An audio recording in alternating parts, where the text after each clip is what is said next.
Livre audio, Minecraft, le guide officiel des océans, par Mojang.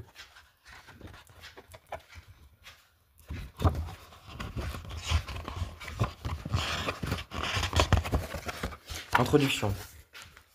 Bienvenue dans le guide officiel de la survie sous-marine. Ici, tu vas pouvoir explorer les mers de l'Overworld, pleines de choses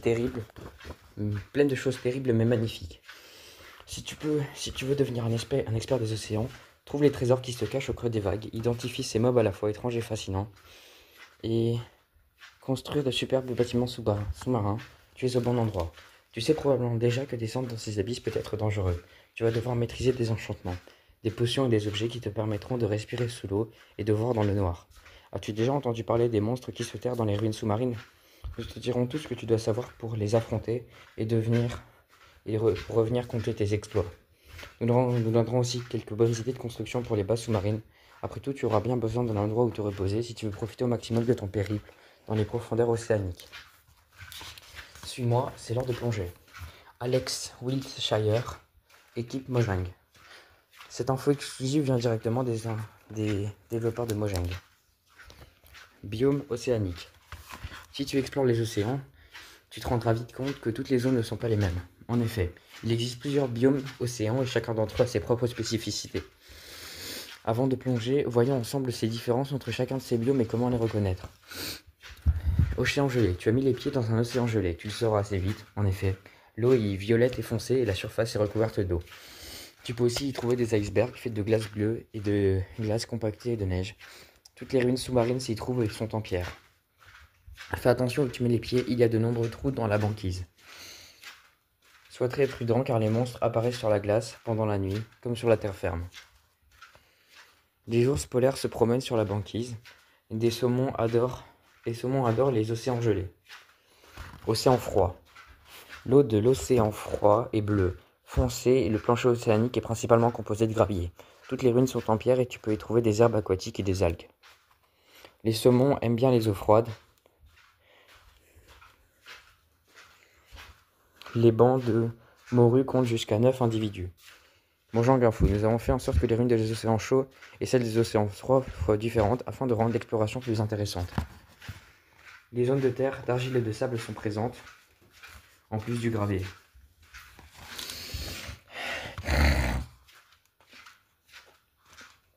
Océan tiède. Une eau bleue claire est le premier signe indiquant que tu es dans un océan tiède. Le plancher de ces océans est composé de sable et tu peux y trouver de nombreuses algues et herbes aquatiques. Les ruines sous-marines sont faites avec divers blocs de sable. Le plancher océanique est fait de terre, d'argile et de gravier, le tout entouré de sable. Les poissons tropicaux sont nombreux dans ces eaux chaudes. Mojang Info, ce fut un défi d'ajouter des biomes océans car ils étaient volontairement vides. C'était juste des zones où il y avait de l'eau, qui n'auraient correspondu à aucun autre biome. On y voit des groupes de 3 à 5 poissons globes dans les océans tièdes.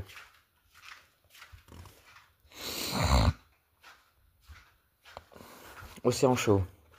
L'eau à la surface des océans chauds est vert clair et ne donne envie que d'une chose. Les planchers océaniques est également sablonneux. Il y a beaucoup d'herbes aquatiques, mais aucune algue. Comme dans les eaux tièdes, les ruines sous-marines sont en blocs de sable. Tu verras beaucoup de poissons tropicaux dans ce biome. On ne trouve des récifs coralliens que dans les océans chauds. Le sais-tu? Il existe des versions plus profondes de chacun des biomes océans. On y trouve des vastes monuments sous-marins qui abritent des trésors, mais aussi des monstres. Des gardiens et des grands gardiens. Lire page 34-35 si tu veux en apprendre plus sur les monuments sous-marins.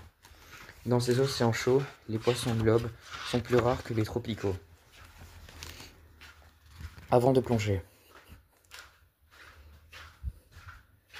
Maintenant que tu connais les différents types d'océans, tu es presque prêt pour ta première aventure aquatique. Mais avant de plonger dans le grand bain, tu dois te préparer à toutes les éventualités.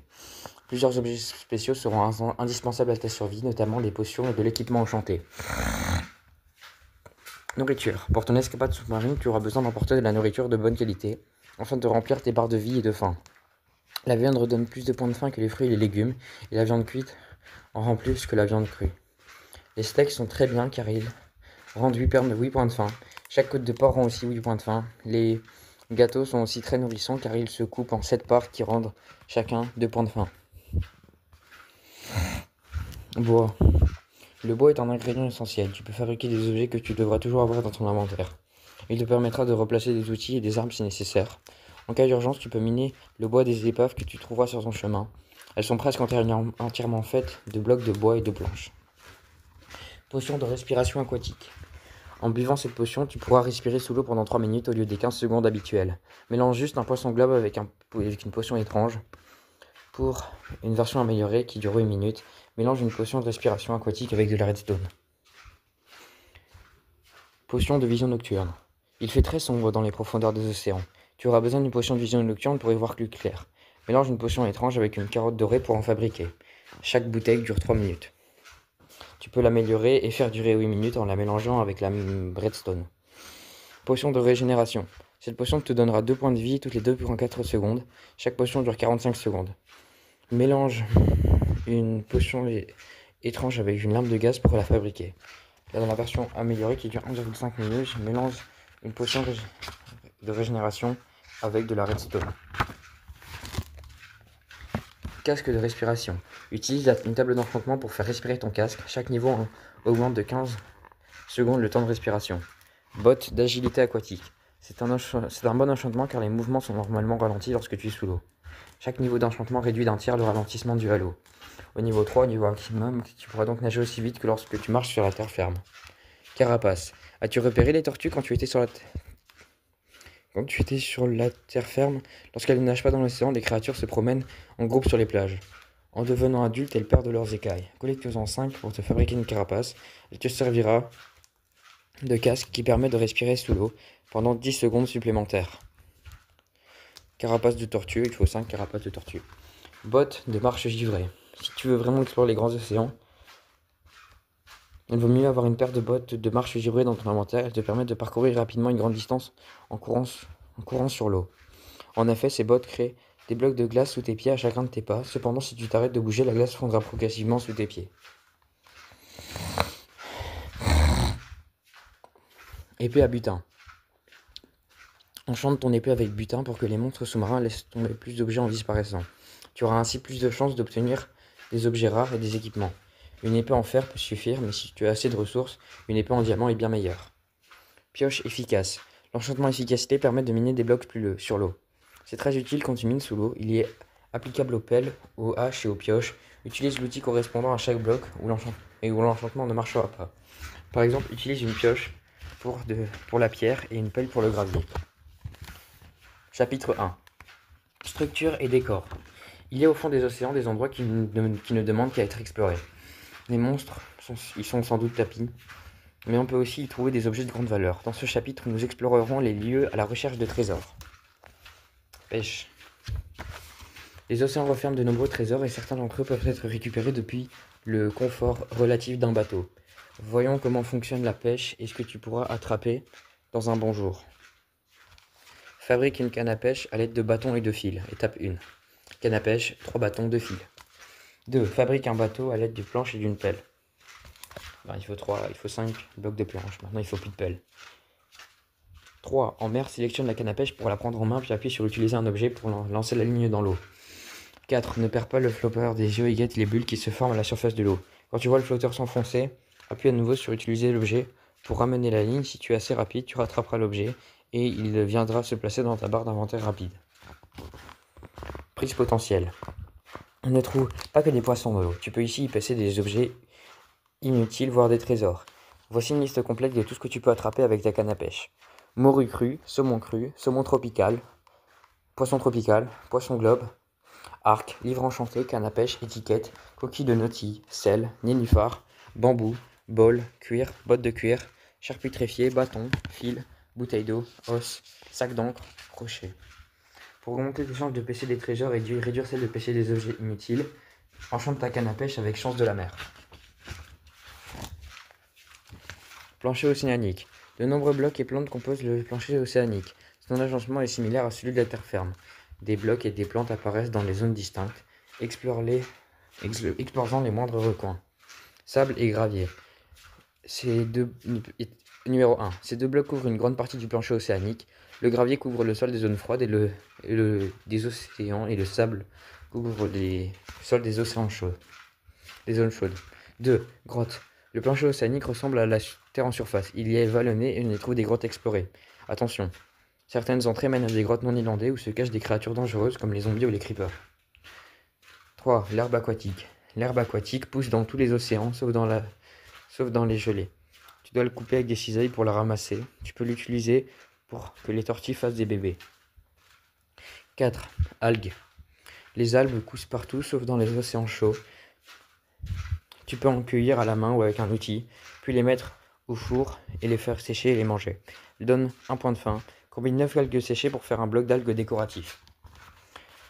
5. Pierres et minerais. Le plancher océanique, les crevasses et les grottes regorgent de pierres de toutes sortes. Tu trouveras également des veines de minerais précieux, charbon, fer et or, incrustés dans les pierres. Crevasses. Des crevasses trient le plancher océanique et mènent aux eaux plus profondes. Au fond de celles-ci, des blocs de magma créent des dangereuses colonnes de bulles. Apprends en plus à ce sujet en lisant les pages 30-31. Donc ça c'était la partie 6. Maintenant les épaves. Tu tomberas probablement sur plusieurs épaves pendant ton exploration des mers. Elles apparaissent dans tous les océans. Ça vaut le coup de les explorer car tu y trouveras quelques objets de valeur. Tu peux aussi les transformer en base sous-marine si tu veux un endroit où t'abriter. Droite, elles ressemblent à des bateaux pirates. Celles qui sont encore droites quoi. Leurs proues, mâts et poutres sont souvent détruits, mais certaines épaves sont restées entières. Les coffres peuvent contenir des pommes de terre comme du TNT, donc un peu de tout. Tu peux aussi trouver des épaves en surface, échouées sur les plages ou au fond des rivières. De côté, les épaves sont principalement faites de blocs de bois, de planches, de barrières d'escalier, de trappes et de portes. Les coffres au trésor contiennent des minerais qui vont du fer au diamant. Tu retrouveras dans les coffres des cartes qui t'indiqueront l'emplacement du trésor enfoui. Apprends en plus aux pages 26-27. À l'envers, tu trouveras entre 1 et 3 coffres cachés dans chaque épave. Les coffres de provisions à carte trésor. Ruines. Ces mystérieuses ruines sous-marines sont relativement communes. Personne ne connaît leur origine. C'était peut-être d'anciens villages qui ont été engloutis par les eaux. Il en existe de différents types. Va en voir ce que tu peux trouver en explorant chacune d'entre elles. Les eaux froides. Numéro 1. Ces ruines se trouvent dans les océans froids et gelés. 2. La plupart contiennent des coffres à butin dans lesquels se trouvent des émeraudes ou des cartes de trésor. 3. Leurs dimensions varient. Tu peux tomber sur de petites huttes ou sur d'immenses tours. 4. Il y a parfois plusieurs ruines qui forment comme un petit village. 5. Certaines de ces ruines contiennent des blocs décoratifs comme des lanternes aquatiques ou de la terre cuite émaillée. 6. On y trouve souvent quelques blocs rares, prismarines ou magma. 7. Étant composées de pierres ou de pierres taillées, les ruines se fondent dans le gris du plancher. En eau chaude. 1. On peut trouver ces ruines dans les zones tièdes et chaudes des océans. 2. Comme ceux des ruines des eaux froides, les coffres peuvent contenir une carte au trésor enfoui. 3. Ces ruines sont souvent faites de blocs de granit ou de diorite poli. 4. Faites des blocs de sable et de grès, elles se confondent avec le plancher océanique. 5. Des arches abîmées relient différentes parties des ruines. Le sais-tu? Les ruines sous-marines apparaissent parfois en surface, là où l'océan rejoint le rivage. Astuce. Tu peux transformer les ruines en base sous-marine d'urgence afin d'avoir un abri où te retrancher si ça devient trop difficile.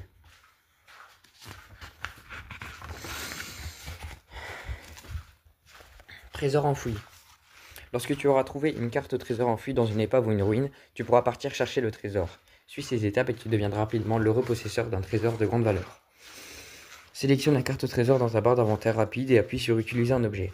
L'emplacement où le coffre enfoui le plus proche sera alors marqué d'une croix rouge sur ta carte. 2. Suis les indications de la carte pour atteindre la croix. Le coffre est souvent enfoui sur une plage, mais il arrive qu'il soit enfoui sous le plancher océanique. 3. Creuse autour de la zone montée sur la carte jusqu'à trouver le coffre, généralement couvert de sable ou de gravier. 4. Les coffres sont les seuls endroits où tu pourras trouver le cœur de la mer, un objet extrêmement rare. Tu en auras besoin pour construire un conduit, un bloc précieux pour survivre sous l'eau. Apprends en plus sur les conduits en lisant la page 56 à 59. 5. Les trésors enfouis contiennent plusieurs autres objets précieux comme les émeraudes, les diamants, les cristaux de prismarine. Ramasse-les aussi.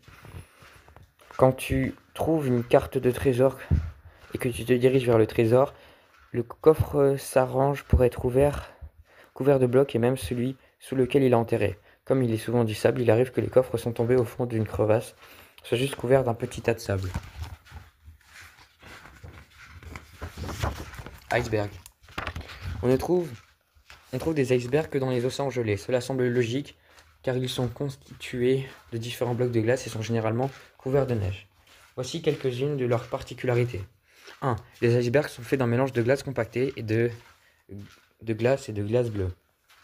Les icebergs peuvent être percés de galeries qui traversent parfois l'ensemble de l'iceberg, ce qui te permettront de ressortir de l'autre côté. 3. La majorité des icebergs sont complètement submergés. Plonge sous la glace pour les trouver. 4. La forme et la taille des icebergs varient. Certaines sont de petites îles, d'autres d'immenses montagnes. 5. Tu peux creuser dans un iceberg et le transformer en base si tu en as besoin pour échapper aux monstres. 6. Des monstres se baladent sur les icebergs et sur les étendues glacées aux alentours. Le sais-tu? Tu ne trouveras de la glace bleue naturelle que sur les icebergs. Elle est plus glissante que les glaces normales et compactées et ne font pas au contact d'une source de lumière.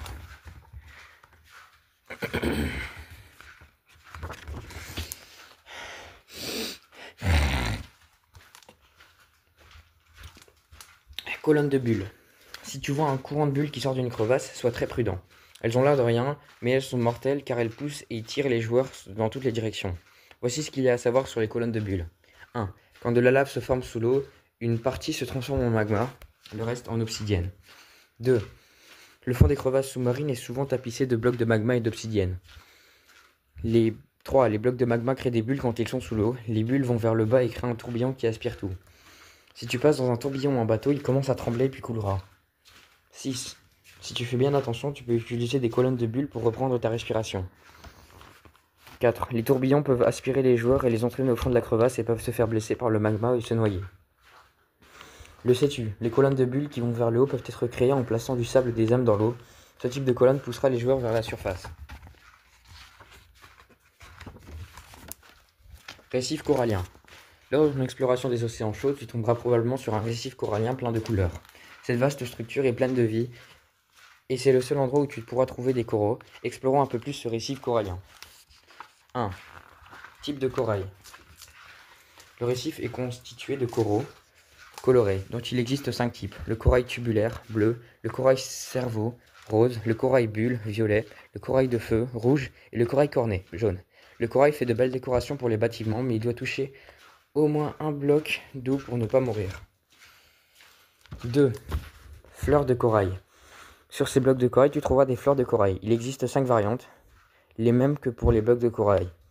Comme pour les blocs, tu peux les utiliser pour décorer des bâtiments, mais tu dois également les placer dans l'eau où elles faneront en quelques secondes. Astuce. En cas d'attaque de noyés, tu peux te réfugier dans les grandes structures de coraux qui t'en fait une base d'urgence et tu en faire une base d'urgence plein de couleurs. 3. Miner du corail. Pour les ramasser, tu dois les miner avec un bloc de corail et leurs fleurs avec une pioche enchantée touchée de soie. Autrement, si tu les mines avec une pioche normale, tu obtiendras du corail mort. Tu peux décorer des bâtiments avec des blocs de corail, mais ils doivent être en contact avec au moins un bloc d'eau où ils se transformeront en corail mort, en coraux morts. 4. Corail mort. Tu peux aussi voir quelques blocs de corail et quelques fleurs de corail de couleur grise. Cela signifie qu'ils sont morts. 5. Cornichons de mer. Ces petits animaux émettent de la lumière et aiment vivre sur les coraux et au fond des océans chauds.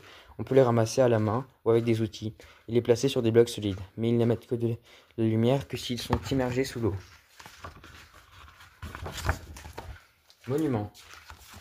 Les monuments sous-marins sont les plus grandes structures océaniques. C'est pour ça qu'on ne les trouve que dans les eaux très profondes. Il est dangereux de s'y aventurer, mais tu trouveras là de précieux trésors. Numéro 1. Ils sont en forme de pyramide et sont faits de prismarine. Le prismarine taillé et le prismarine sombre. 2. Ils ont pour seul éclairage des lanternes aquatiques. 3. Ils tiennent debout grâce à d'immenses piliers partant du plancher océanique. 4. À l'intérieur, une multitude de couloirs étroits mènent vers de diverses pièces. Sois prudent en les parcourant, tu pourras vite te faire encercler par des monstres. 5. La pièce la plus importante du monument est la salle de trésor. Tu y trouveras 8 blocs entourés de blocs de prismarine sombre. 6. Les gardiens et les grands gardiens patrouillent et protègent le trésor. Apprends en plus sur ces monstres et sur comment les vaincre en lisant les pages 48 à 51. Ces monuments sont les seuls endroits où tu peux trouver des blocs d'éponges naturelles et certaines pièces en sont remplies. Quand ils sont secs, ces blocs absorbent l'eau. Les grands gardiens donnent une éponge mouillée si tu les vains. Tu as du mal à trouver un monument sous-marin? Les cartographes des villages peuvent t'aider. Fais du troc avec eux pour obtenir une carte d'exploration océanique qui te mènera vers l'un des monuments. 2. Les mobs. Comme nous l'avons vu, les océans minecraftiens sont pleins de vie. Certains mobs qui habitent sont amicaux, mais d'autres sont extrêmement dangereux. Dans cette partie, nous étudierons en détail les créatures que tu peux rencontrer sous l'eau afin que tu puisses distinguer tes amis de tes ennemis. Les poissons. Agressivité? Aucune. Où que tu ailles dans l'océan, tu es sûr de trouver plein de poissons tous passifs. Il en existe plusieurs races qui se comportent différemment. Étudions-les et voyons ce qu'elles peuvent apporter. Numéro 1. Les morues. Les morues évoluent dans des zones normales, tièdes et froides de l'océan. Elles aiment nager en groupe, jusqu'à 9 individus. Une fois tuée, la morue redonne 2 points de faim si elle est mangée, crue, 5 si tu la cuis. 2. Saumons. Les saumons apparaissent dans les zones froides et gelées des océans, ainsi que les rivières. Il en existe des petits, des normaux et des grands. Ils nagent en bande à 3 à 5 individus et sont capables de remonter les cascades. Le saumon cru redonne 2 points de faim, le saumon cuit en redonne 6. 3. Poisson globe. Le poisson globe préfère les zones tièdes et chaudes des océans où on les trouve dans les récifs coralliens. Ils savent se défendre et se gonfler à proximité des monstres. Si tu t'approches trop d'un poisson globe, il t'empoisonnera 7 secondes et t'infligera plus de dégâts si tu le touches. Comme les saumons, ils savent remonter les cascades, mais vaut mieux pas les manger car ils infligent des effets de famine, poison et nausées. Ils sont par contre indispensables à la fabrication de potions et de respiration aquatique. 4. Poissons tropicaux. Ces poissons tropicaux n'apparaissent que dans les zones tièdes et chaudes des océans. Il en existe 22 variétés, réparties en 2 formes, 15 couleurs, 6 motifs. 6 motifs et 15 motifs de couleurs. Cela fait 2700 combinaisons possibles. Si tu les tues, ils redonnent 1 point de faim. 5. Saut de poisson. Cet objet te permettra de transporter les poissons. Tu pourras fabriquer un aquarium. Si tu utilises un seau vide ou un seau rempli d'eau à proximité d'un poisson, il sera attrapé et finira dans l'eau. Tu obtiendras un seau de poisson. Pour remettre le poisson en liberté, appuie juste sur le bouton « Utiliser un objet ». Poulpe. Agressivité, aucune. Point de vie, 10. Force offensive, 0. Objet relâché, 1 à 3 poches d'encre, 1 à 3 boules d'XP. Zone d'apparition, n'importe où. Mojang Info. Dans la version bêta du jeu, les poulpes ne disparaissaient pas lorsque tu t'éloignais d'eux. Les joueurs en faisaient des animaux de compagnie. Mais ils ne savaient nager que vers le fond et se retrouvaient avec plein d'autres animaux qui se tortillaient sans pouvoir disparaître. Comportement. Ces créatures passives apparaissaient par groupe de jusqu'à 4. Ils se déplacent grâce à leurs tentacules et leurs bouches pleines de dents, qui font parfois peur aux explorateurs. Ils sont pacifiques et n'utiliseront jamais leurs grandes dents pour te blesser. Ils ne peuvent pas survivre longtemps en dehors de l'eau et suffoqueront s'ils échouent sur une plage. Objet relâché. En plus de 3 points d'expérience, les poulpes te donnent 1 à 3 sacs d'encre si tu les tues. Tu peux teindre des choses en noir avec. Combine donc un lit ou du verre avec un sac d'encre pour voir le résultat. Compétences spéciales. Un poulpe produit un nuage d'encre pour se défendre. Ce nuage obscurcit la vision de l'agresseur, par exemple un joueur ou un gardien, et permet au poulpe de s'enfuir et de se mettre hors de portée de tout agresseur. Tortue. Agressivité, aucune. Point de vie, 30. Force offensive, 0. Objet relâché, 0 à 2 plantes mortes, 1 carapace et 1 à 3 boules d'XP. Zone d'apparition sur les plages chaudes. L'idée des tortues vient de Billy Kay, un utilisateur de Reddit qui a fait campagne pendant 2 ans pour qu'elles remplacent les bateaux. Et qui a suggéré que leurs écailles puissent être utilisées pour faire des casques. Les zombies, les noyés et les squelettes essaient d'écraser les œufs de tortues et attaquent les bébés tortues. Les oslots et les loups attaquent aussi les bébés tortues. Débarrasse-toi de ces créatures avant qu'elles ne causent des dégâts aux bébés. Comportement. Bonne nageuse mais beaucoup plus lente sur la terre ferme, les tortues apparaissent en petits groupes et on les voit souvent explorer les océans.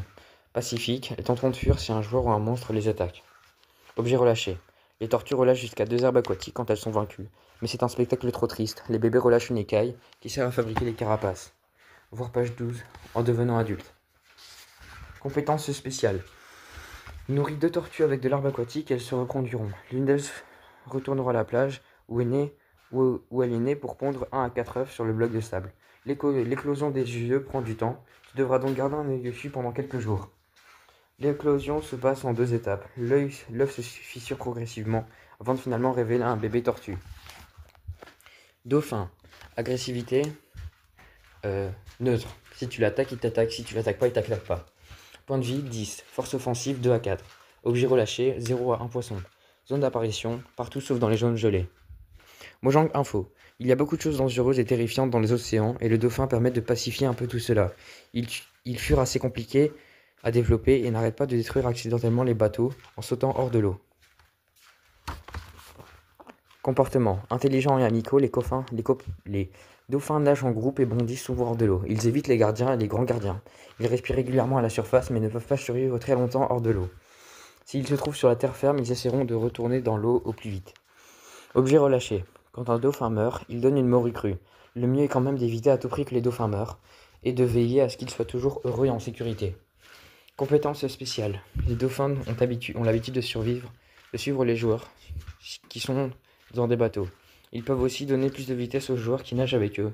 Si tu fais tomber un objet dans l'eau, les dauphins nageront et te regarderont de plus près. Ils donneront des coups de tête et le pourchasseront. Si tu attaques un dauphin, le groupe s'en prendra à toi. Mais si tu les nourris avec de la morue ou du saumon cru, ils commenceront à te faire confiance et interagiront avec toi.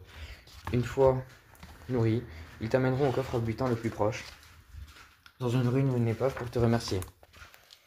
Noyer. Agressivité. Agressif. Hostile. Point de vie. 20. Force offensive. 2 à 9. Comment les vaincre? Avec une épée, un trident ou un arc et des flèches. Objet relâché. 0 à 2 chairs putréfiées, 0 à 1 lingot d'or, 0 à 1 trident, 5 boules d'XP. Mojang Info. Nous avons fait en sorte que les noyés n'aiment pas être loin de l'eau. Si on les empêche de retourner dans l'eau pendant la journée, ils deviennent passifs. De nouveau trempés dans l'eau, ils repassent en mode combat. Zone d'apparition.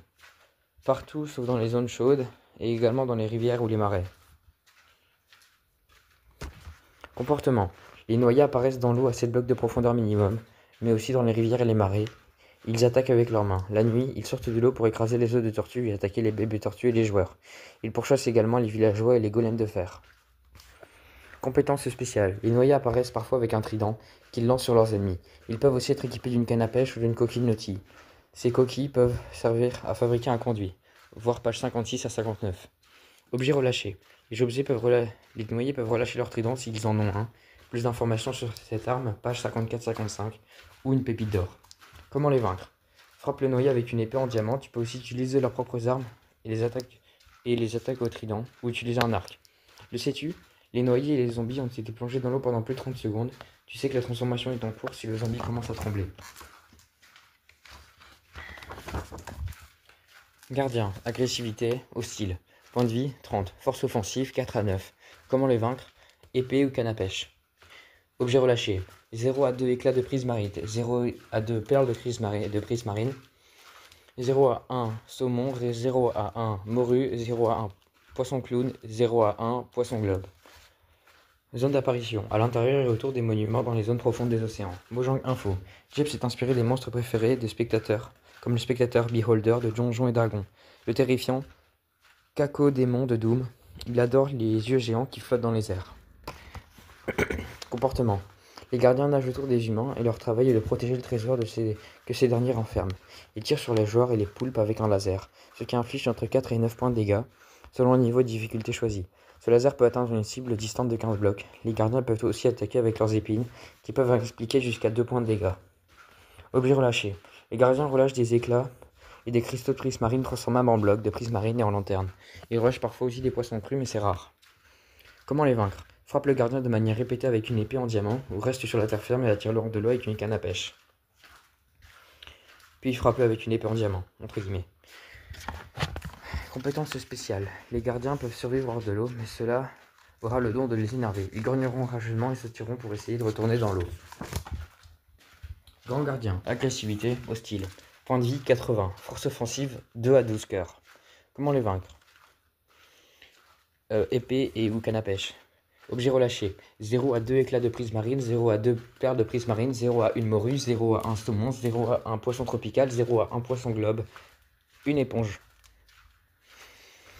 Zone d'apparition, à l'intérieur des monuments. Mojang Info. L'effet fatigue de minage que le grand gardien inflige aux joueurs empêche ce dernier de miner des blocs et des monuments et d'y arriver trop facilement au trésor. Comportement. Tu trouveras 3 grands gardiens à l'intérieur de chaque monument, un dans la salle supérieure et dans chacune des 2 ailes. Ils sont aussi là pour protéger le trésor du monument. Ils attaquent les joueurs à vue avec la même attaque laser que les gardiens normaux. Les compétences spéciales. Les grands gardiens peuvent infliger l'effet fatigue de minage aux joueurs qui osent s'aventurer dans les monuments. Si tu vois un fantôme de grand gardien tourner autour de toi, c'est que tu es contaminé. Cet effet dure 5 minutes et rend les blocs beaucoup plus difficiles à miner et réduit grandement la vitesse d'attaque. Comme les grands gardiens ne suffront pas sur la terre ferme. Objets relâchés. Les grands gardiens relâchent un bloc d'éponge en mourant. Les éponges absorbent de l'eau et peuvent être utilisées pour éliminer l'eau de ta base sous-marine. Comment les vaincre? Frappe le grand gardien avec ton épée en diamant ou reste sur la terre ferme puis attirer-le hors de l'eau avec ta canne à pêche. Puis frappe-le avec ton épée en diamant. 3. Survie. Tout ce que tu viens de découvrir, il est clair que les océans sont un endroit dangereux. Mais n'aie pas peur. Ce chapitre est rempli d'astuces de survie et de conseils pour enchanter un trident, fabriquer un conduit et construire une ferme sous-marine. Trident. On ne peut pas fabriquer de trident, tu peux seulement les obtenir en les arrachant des mains des noyés que tu arriveras à vaincre. Cette arme rare et puissante peut être utilisée en combat rapproché ou à distance, en la lançant sur tes adversaires. Ils te rendront la vie bien plus facile, étudions maintenant leur fonctionnement. Attaque de mêlée. Une attaque de mêlée veut dire une attaque à courte distance. En combat rapproché, frapper avec un trident inflige 2 points de dégâts de plus qu'avec une épée en diamant. Attaque à distance. Reste appuyé sur le bouton Utilise un objet pendant quelques secondes pour charger ton trident et vise le joueur ou le monstre que tu veux attaquer. En relâchant le bouton, tu lanceras un trident sur ta cible. S'il touche le monstre ou le joueur, il rebondira et tombera sur le sol. S'il touche un bloc, il restera planté dedans. Enchanter ton trident. Tu peux enchanter ton trident sur une table d'enchantement afin de lui donner plusieurs effets utiles. Étudions les différents effets que tu peux obtenir et comment ils peuvent t'aider dans tes aventures. Canalisation. Cet enchantement ne marche que pendant les orages. Il permet d'invoquer l'éclair et d'enflammer un mob en le touchant avec un lancer de trident. Impulsion. Si tu lances ton trident, cet enchantement t'attirera dans la direction du lancer. Si tu touches un joueur ou un mob, il sera blessé. Tu peux utiliser cet enchantement pour atteindre des zones inaccessibles. Raccommodage. Cet enchantement permet de réparer ton trident avec des points d'expérience. Tiens le trident dans ta main et tout point d'expérience que tu décolleras le réparera. 2 points de durabilité pour chaque point d'expérience gagné. Loyauté. L'enchantement loyauté fera revenir le trident dans les mêmes mains après l'avoir lancé. C'est extrêmement utile. Tu ne peux pas perdre une telle arme. L'empalement. L'empalement ajoute 2,5 points de dégâts pour chaque fois que tu frappes un mob aquatique. Dauphin, poisson, poulpe, tortue. Grands et petits gardiens. Cela ne marche que sur les gardiens noyés. Sur les noyés car ils sont classés en tant que morts vivants. Incassable. L'effet prolonge la durée de vie de ton trident. Comme les armes et les outils, ton trident se casse au bout d'un moment. Conduit. Cela ne serait pas génial s'il y avait un moyen de respirer et voir clair et de miner rapidement sous l'eau, sans avoir recours à des enchantements ou à des potions. C'est exactement le rôle du conduit, un bloc très précieux qui agit comme une balise et qui te procure tous les avantages tant que tu restes à proximité. Pour fabriquer un conduit, tu auras besoin de 8 coquilles de nautilus et d'un cœur de la mer. Les coquilles de nautilus sont parfois relâchées par les noyés et on peut en obtenir en pêchant. Tu peux trouver un cœur de la mer dans tous les trésors enfouis. 2. Choisis l'emplacement de ton conduit. Quand il est entouré d'une structure permettant d'activer ses pouvoirs, inflige les effets cités plus haut à tous les joueurs dans un rayon de 32 à 96 blocs autour de lui. Tu devras donc le placer près d'une base sous-marine. 3. Place ton conduit au centre d'un cube de 3x3 blocs d'eau. Construis-le à quelques blocs au-dessus du plancher océanique en le posant sur une colonne, puis en détruisant cette dernière. On aura l'impression que le conduit flotte. Le sais-tu, le conduit émet aussi une lumière d'une luminosité de 15, le maximum possible, équivalente à la luminosité d'une journée ensoleillée. Astuce. Si tu as assez de matériaux, tu peux construire assez de conduits et les placer à différents endroits ou bénéficier de leurs effets sur une grande distance. 4. Entoure le cube avec 3x3 blocs d'eau avec 4 anneaux carrés et 5 blocs de côté, centrés sur le conduit. Les anneaux doivent être en prise marine sombre, prise marine taillée ou avec des lanternes aquatiques. Tu dois donc visiter un monument avant de pouvoir construire la structure. Un anneau carré mais suffisant pour alimenter le conduit, mais 3 anneaux permettront de maximiser la puissance. Autour du conduit. Les conduits deviendront vite indispensables pour tes aventures sous-marines. Pourquoi ne pas construire quelque chose d'un peu durable où tu puisses te reposer? Voici quelques idées de structure à bâtir autour de lui. Coffre-trésor. Le corps de l'océan est un trésor très précieux. Pourquoi ne pas le mettre en valeur en plaçant le conduit dans un coffre-trésor? Celui-ci se en est fait de planches, en référence aux épaves qui jalonnent le fond des océans. L'intérieur est couvert de blocs de prismarine, de quelques blocs d'or, de diamants et d'émeraudes. Arbres. Les arbres ne poussent pas au fond des océans, cette structure est bien visible. Elle est faite de divers blocs de prismarine et ressemble à une nouvelle forme d'arbre aquatique. Les blocs sont assemblés dans le but d'activer le conduit sans avoir à former d'anneau. Prismarine sombre est utilisée pour le tronc, alors que la prismarine normale sert plutôt à faire les feuilles. Tour. Place simplement la structure d'activation de ton conduit au sommet d'un pilier décoratif. Ce pilier est fait de combinaisons de blocs de prismarine et de quartz, avec quelques blocs de mousse de pierre moussue pour amener de la variété. Les lanternes aquatiques sont les sources de lumière idéales. Les dalles et les murets permettent d'ajouter des petits détails. Trône. Mets ton conduit en valeur en plaçant ce trône géant en prismarine. Les escaliers en prismarine permettent de créer des petits détails sur l'arrière et le côté du trône, ainsi que les marches qui mènent au conduit. Le sais-tu? Il est possible d'activer un conduit sans faire exactement la même structure que celle montrée aux pages 56 par 57. Tant qu'il y a 16 blocs dans le cube de haut, de 3 x 3 autour du conduit, il s'activera. Maison en coraux. Maintenant que tu es un explorateur expérimenté des fonds marins, pourquoi ne pas construire une base d'opération plus permanente? Cette maison en coraux est parfaite pour commencer. En plus, c'est sec à l'intérieur. Suis ces quelques étapes pour construire ta propre maison en coraux. Tu auras besoin de tous les types de coraux, du grès sculpté, des dalles de grès, du sable des âmes, un bloc de verre, du bloc de prismarine fissuré et des lampes aquatiques. Schéma de construction. Ces plans représentent ta maison en coraux depuis différentes perspectives afin que tu puisses voir comment elle est faite. Ces matériaux qui la constituent sont la prismarine, les blocs de sable et les blocs de corail. À l'intérieur, il y a 2 étages avec plein d'espace où stocker des objets aquatiques. L'emplacement idéal. L'emplacement idéal pour cette maison est dans une zone d'océan chaude.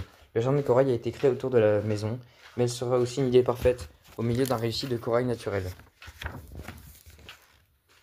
Extérieur de ta maison. 1. Les blocs utilisés pour cette maison font qu'elle se confond sur le plancher océanique et les récifs coralliens. 2. Tu peux entrer dans ta maison en passant par 2 portes en chaîne qui mènent à un petit hall d'entrée. Ne t'inquiète pas, les portes agissent comme une barrière et empêchent l'eau d'entrer. Du corail, de l'herbe aquatique et des algues sont plantés autour de la maison et le jardin coloré. Les blocs de sable et des âmes y seront cachés pour générer des colonnes de bulles ascendantes. 4. Les fenêtres permettent d'avoir une belle vue sur la zone environnante. Elles sont faites de blocs de verre et placées à différents étages du bâtiment. 5. Les fleurs de corail placées sur la dalle de prismarine et les quartz font de jolies jardinières colorées.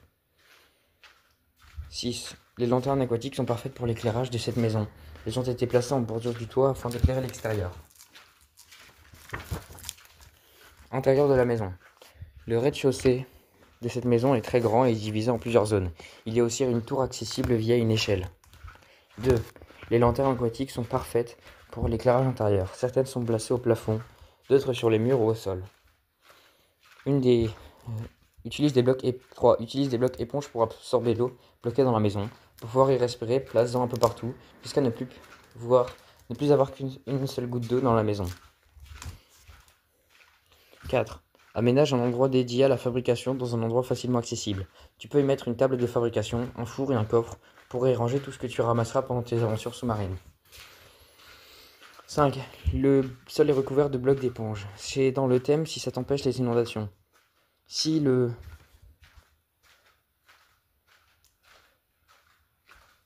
l'eau rentre accidentellement dans ta maison, une partie sera absorbée par ces éponges.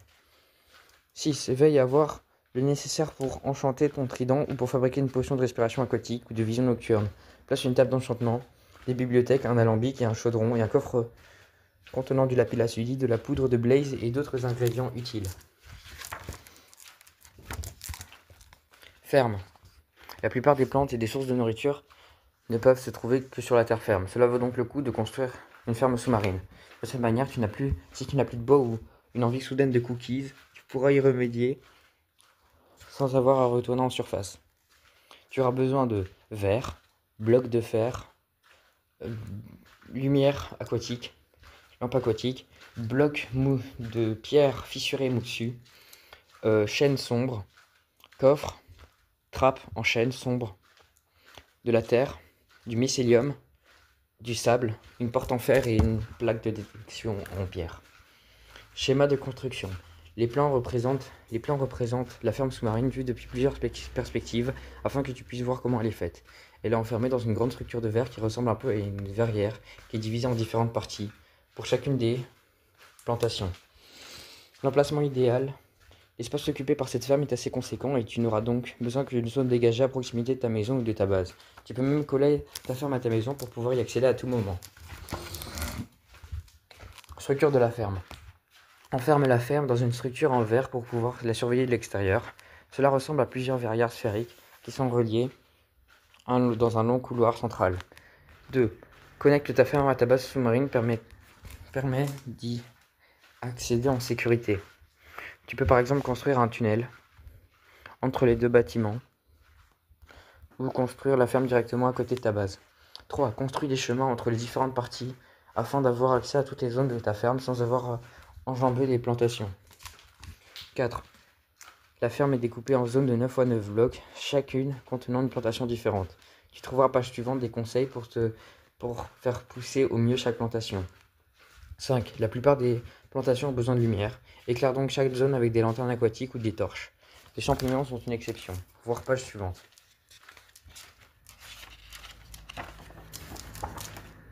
Plantes et plantations. Tu peux faire pousser les choses de la même manière que sur la terre ferme. Plante des blocs de terre, laboure avec une houe, puis plante du blé. Les carottes, des pommes de terre et du betterave. Chaque plante doit être au moins de 4 blocs d'une source d'eau. Le bloc au centre du champ est un bloc d'eau recouvert par une trappe. Ça, c'est le numéro 1. 2. Les champignons préfèrent l'obscurité, mais plantés sur un bloc de podzol ou de mycélium, ils mousseront même à la lumière. On trouve du mycélium qui doit être miné avec de l'enchantement touché de soie, sinon ce sera de la terre. Dans les champs de champignons du podzol, dans les arbres géants, dans les champs de champignons et du podzol, dans les arbres géants des biomes taïga. 3. Pour faire des pastèques scintillantes et des potions de soins, tu auras besoin de pastèques. Plante des graines de pastèques dans la terre labourée à moins de 4 blocs d'une source d'eau et laisse un bloc libre à côté de chaque plante pour lui laisser de la place. 4. Plante des arbustes de chêne dans la terre pour te constituer une source de bois. Laisse au moins 4 blocs vides au-dessus de chaque arbuste, espace-les au moins de 4 blocs pour qu'ils aient la place de bien pousser. Les arbustes de chêne sont les meilleurs car tu obtiendras des pommes en cassant leurs feuilles. 5. Tu auras besoin de sucre pour faire les œufs d'araignée fermentés. À mettre dans les potions. Plante les cannes à sucre sur de la terre, du podzol ou du sable, près de l'eau. 6. Pas besoin d'acajou géant pour faire pousser des cabosses de cajou. Quelques blocs d'acajou suffiront. Place les fèves à côté des blocs d'acajou pour faire apparaître de nouvelles cabosses de cacao. Attends que les cabosses soient orange-marron pour les récolter, ou elles ne donneront rien. Tu peux ensuite récolter les fèves de cacao avec du blé pour faire des cookies. Yam. Observatoire. Maintenant que tu as un peu d'expérience de construction sous-marine, pourquoi ne pas aller plus loin et faire un observatoire océanique? Cette immense structure te permettra d'étudier la faune et la flore des océans en toute sécurité. Tu auras besoin de béton de différentes couleurs, de verre, de luminite, de blocs de luminite, de pierre taillée, de pierre moussue, de barreaux, de blocs de prise marine, de blocs de fer et de lanternes aquatiques. Schéma de construction. Ces plans représentent l'observatoire océanique sous différentes perspectives pour que tu y vois comment il est fait. L'entrée est au-dessus de l'eau, mais l'observatoire est posé au fond de l'océan. L'emplacement idéal. Cet observatoire peut être construit n'importe où, mais l'emplacement idéal est au croisement de 2 ou 3 zones océaniques. Tu pourras ainsi étudier une grande partie de la faune des océans sans avoir à sortir de l'observatoire. L'extérieur de l'observatoire. Numéro 1.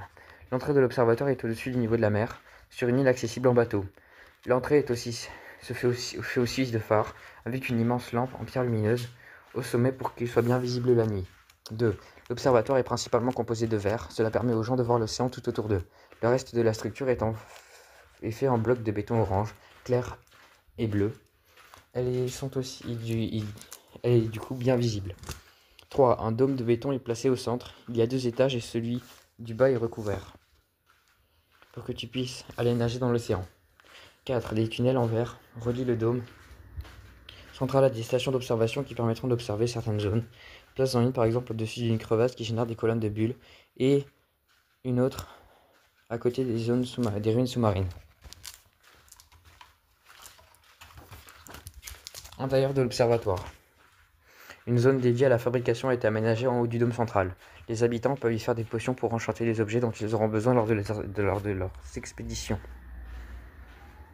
Les habitants peuvent préparer du poisson qu'ils ont attrapé. Il y a aussi des magasins où on y trouve d'autres sources de nourriture comme des steaks, à côté des côtes des porcs et des gâteaux.